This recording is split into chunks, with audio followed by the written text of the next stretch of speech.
అందరికీ నమస్కారం. భారత ఆటోమొబైల్ సెక్టర్లో ఓ పెద్ద న్యూస్, ఓ భారీ డీల్ జరిగింది. ఇది మామూలు డీల్ కాదు, వాహన విడిభాగాల ప్రపంచానే మార్చేయగల సత్తా ఉన్న ఒప్పందం అన్నమాట.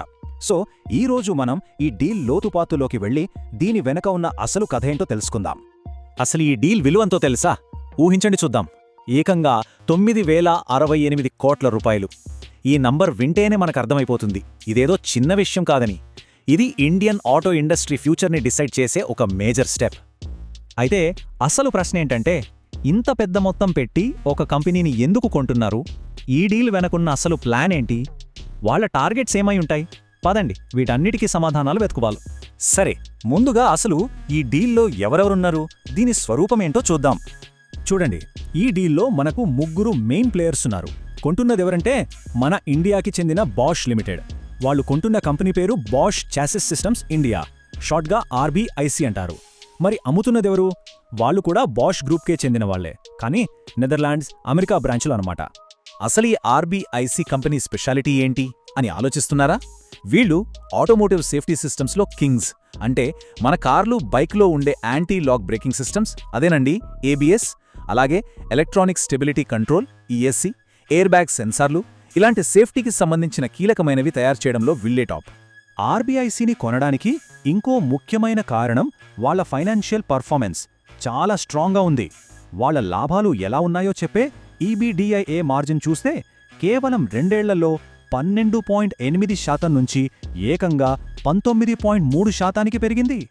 ఇంత ఫాస్ట్గా గ్రో అవుతున్న కంపెనీ అంటే ఎవరికి మాత్రం కొనాలని ఉండవో చెప్పండి. మరి ఇంత డబ్బు ఎలా కడుతున్నారు? ఇక్కడే అసలు విషయం ఉంది. ఆశ్చర్యంగా ఈ డీల్లో మెజారిటీ అమౌంట్ వాళ్ల దగ్గర ఉన్న సొంత డబ్బు నుంచే ఇస్తున్నారు. అప్పులు గట్రా ఏం లేవు, జస్ట్ కొద్ది మొత్తానికి మాత్రమే కొత్త షేర్లు ఇస్తున్నారు. దీన్ని బట్టి అర్థం చేసుకోవచ్చు బాష్ లిమిటెడ్ ఫైనాన్షియల్గా ఎంత పవర్ఫుల్గా ఉందో. ఓకే, ఇప్పటిదాకా ఏంటి అనే చూసాం. ఇప్పుడు ఎందుకు అనే దాని గురించి మాట్లాడుకుందాం. అసలు ఈ భారీ డీల్ వెనుకున్న స్ట్రాటజీ ఏంటో కొంచెం డీప్గా చూద్దాం. ఇప్పుడు మనం చూస్తున్న ఈ విజువల్స్ బాష్ లిమిటెడ్లో వస్తున్న మార్పుని చాలా క్లియర్గా చూపిస్తున్నాయి.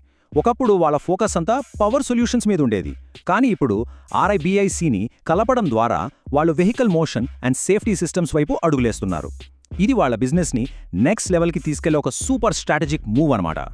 కంపెనీ వాళ్లే స్వయంగా ఏం చెప్పారంటే, ఈ డీల్తో మొబిలిటీ సెక్టార్లో మా లీడర్షిప్ మరింత బలపడుతుంది. ఇండియా కోసం ఇండియన్ ఇంజనీరింగ్తో బెస్ట్ సొల్యూషన్స్ ఇస్తామని.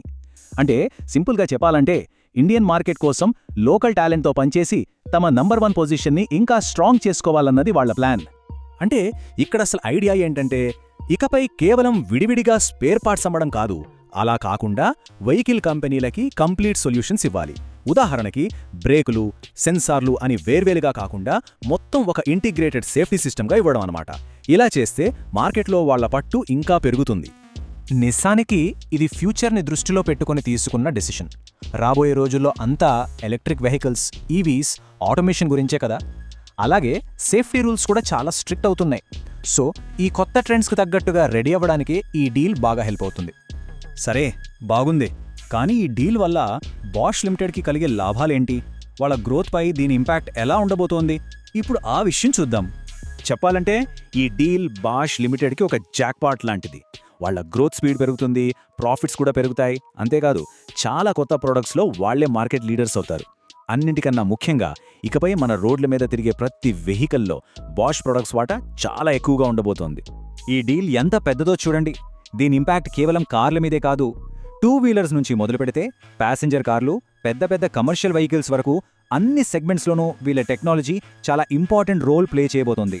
అంటే వాళ్ళ మార్కెట్ ఎంతలా విస్తరిస్తుందో ఊహించుకోవచ్చు. ఓకే, మనం ముగింపుకు వచ్చేస్తున్నాం. సో ఫైనల్గా ఈ కొనుగోలు ప్రాసెస్ కంప్లీట్ అవ్వడానికి నెక్స్ట్ స్టెప్స్ ఏంటి, టైమ్లైన్ ఎలా ఉందో ఒక్కసారి చూసేద్దాం. ఈ ప్రాసెస్ ఆల్రెడీ స్టార్ట్ అయిపోయింది. ఏప్రిల్ 8న బోర్డ్ ఆఫ్ డైరెక్టర్స్ ఓకే చెప్పారు. ఇక షేర్ హోల్డర్స్ ఓటింగ్ మే 8తో ముగుస్తుంది. అంతా అనుకున్నట్లు జరిగితే జూలై 7, 2026 అంటే ఫినాన్షియల్ ఇయర్ 2027 ఫస్ట్ క్వార్టర్లో ఈ డీల్ అధికారికంగా పూర్తవుతోంది. రోజురోజుకి మన వాహనాలు స్మార్ట్గా, సేఫ్గా తయారవుతున్నాయి కదా.